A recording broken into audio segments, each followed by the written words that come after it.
Hey, today I want to show you how to make a very low-tech bubbler for a 55-gallon drum out of some of our Blusoak material.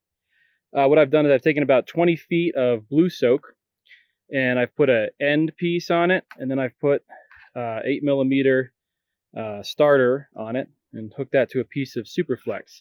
All right, so what I have done here is taken that piece of Blusoak and then just wrapped it around and around a piece of rebar and hooked up to this air pump